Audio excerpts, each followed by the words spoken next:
Hello guys, welcome back to sociology classes B part third sociology first paper. Okay, आज का topic है हमारा difference between mechanical and organic solidarity. Okay, यांत्रिक तथा सावयवी एकता में अंतर। ओके,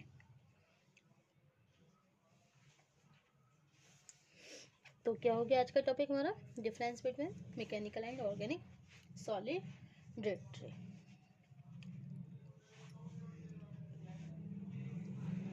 दुर्खिम ने समाज के विकास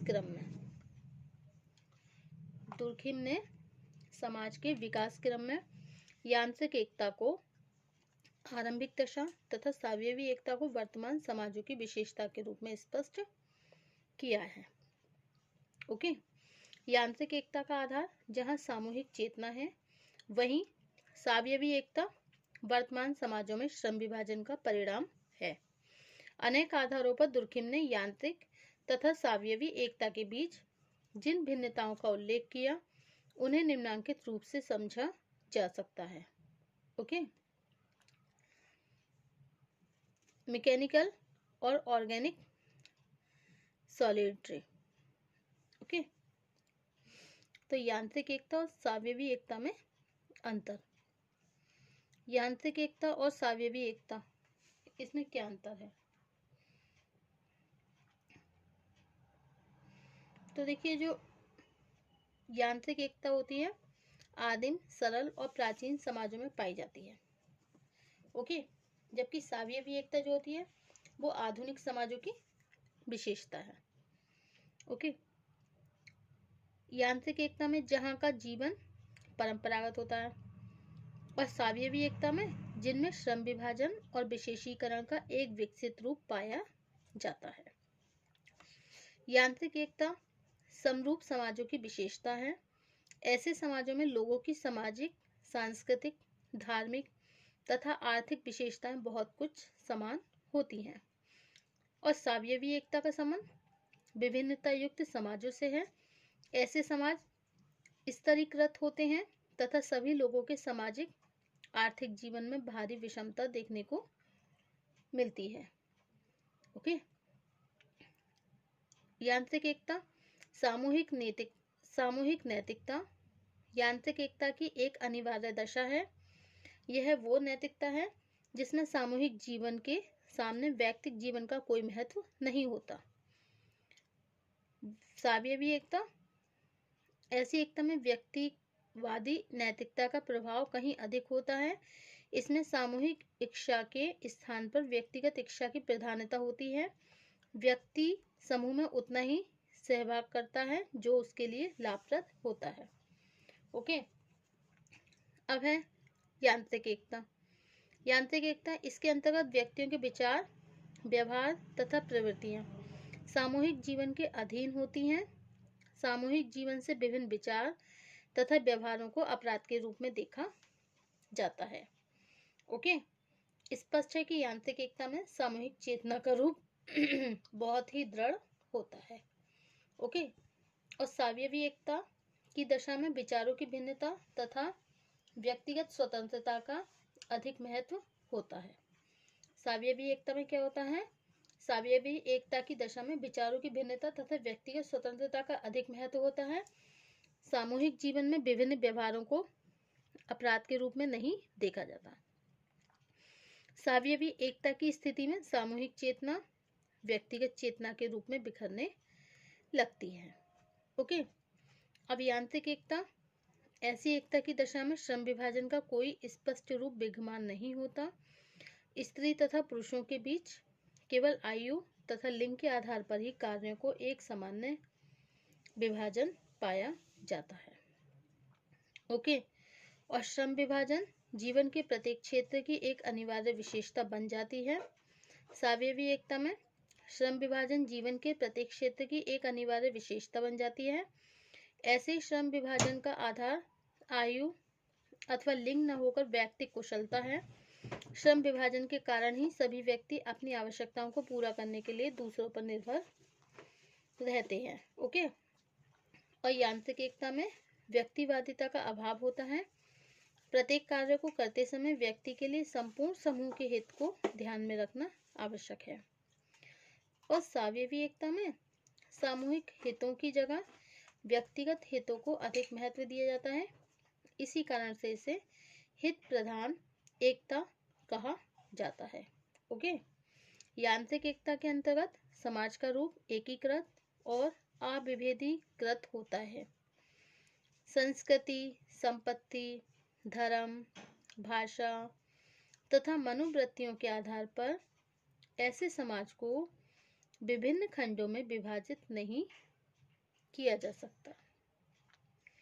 ओके। और सावयवी एकता के अंतर्गत मिश्रित तथा बहुखंडीय समाजों का निर्माण होता है। ये समाज हैं जिन्हें विभिन्न वर्गों में विभाजित किया जा सकता है तथा जिनके निर्माण में एक दूसरे से भिन्न विशेषताओं वाले अनेक खंडों का योगदान होता है। ओके।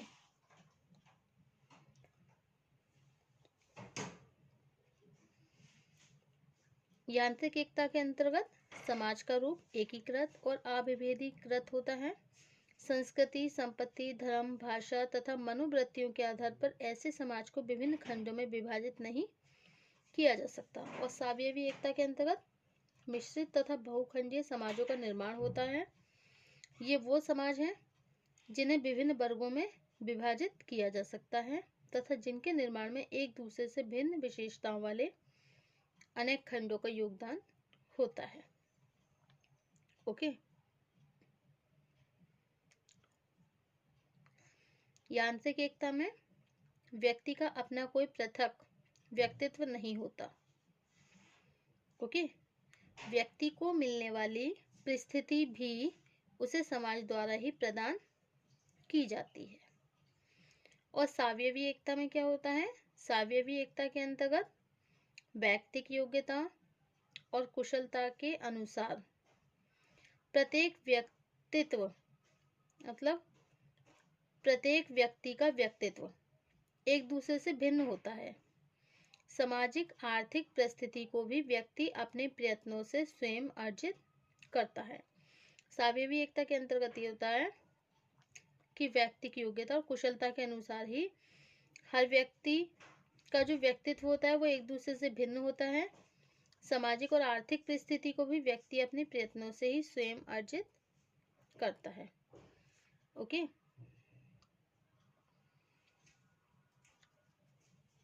अब नेक्स्ट है यांत्रिक एकता। एक ऐसी एकता है, यांत्रिक एकता एक ऐसी एकता है जो परंपराओं को यंत्रवत दोहराने से संबंधित है। ओके। इसका अर्थ है कि यह सामाजिक संरचना में किसी तरह के परिवर्तन की अनुमति नहीं देती। ओके। और सावयवी एकता में क्या होता है? सावयवी एकता में इसके अंतर्गत विशेष योग्यता रखने वाले विभिन्न समूह एक दूसरे से तालमेल रखते हुए उन कार्यों को अधिक महत्व देते हैं जो समय की आवश्यकता के अनुकूल हों तथा लोगों की कार्यकुशलता में वृद्धि कर सकें। ओके।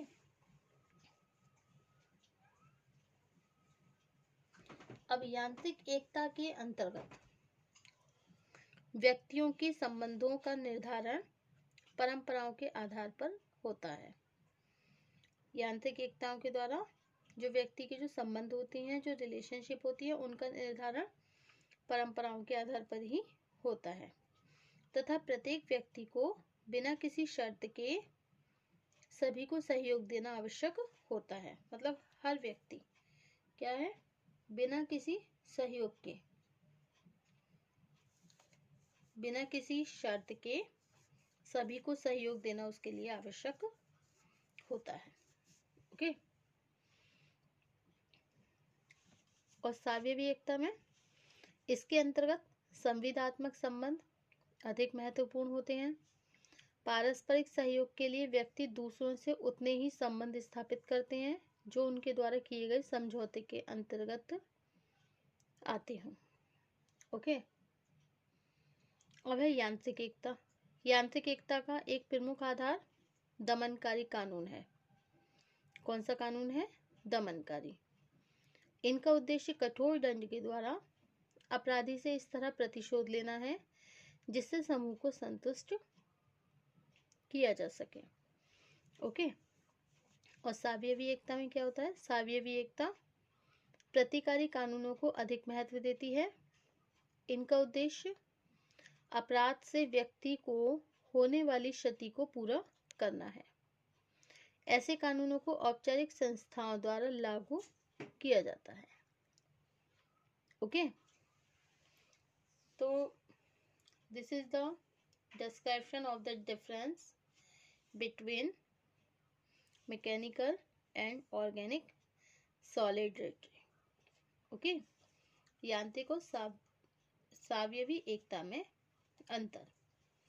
अब इसका है निष्कर्ष, मतलब कंक्लूजन। सामाजिक एकता के सिद्धांत के द्वारा दुर्खिम ने स्पष्ट किया कि सामाजिक विकास के प्रत्येक चरण में सामाजिक एकता सदैव विद्यमान रहने वाली विशेषता है। यद्यपि परिस्थितियों में परिवर्तन होने के साथ इसके रूप में भी परिवर्तन होता रहता है। प्रारंभिक समाजों का आकार छोटा होने और परंपराओं का प्रभाव अधिक होने के कारण उनमें श्रम विभाजन और विशेषीकरण का अभाव था। इसके फलस्वरूप एक ऐसी यांत्रिक एकता विकसित हुई जिसमें व्यक्ति का जीवन सामूहिक चेतना के अधीन था तथा व्यक्ति एक मशीन के द्वारा सामूहिक इच्छा के अनुसार ही सारे कार्य करता था। जैसे जैसे जनसंख्या में वृद्धि हुई, लोगों की आवश्यकताएं बढ़ी, श्रम विभाजन और विशेषीकरण के द्वारा बड़ी मात्रा में उत्पादन करना आवश्यक हो गया। ओके, इसके फलस्वरूप समाज में एक भिन्न प्रकार की एकता का विकास हुआ जिसे हम सावयवी कहते हैं। इससे स्पष्ट है कि सामाजिक एकता की प्रकृति में परिवर्तन होता रहता है, लेकिन किसी भी समाज के अस्तित्व के लिए सामाजिक एकता एक अनिवार्य दशा है। ओके, नेक्स्ट टॉपिक होगा हमारा आत्महत्या, suicide. Thank you for watching my YouTube channel. Thank you so much.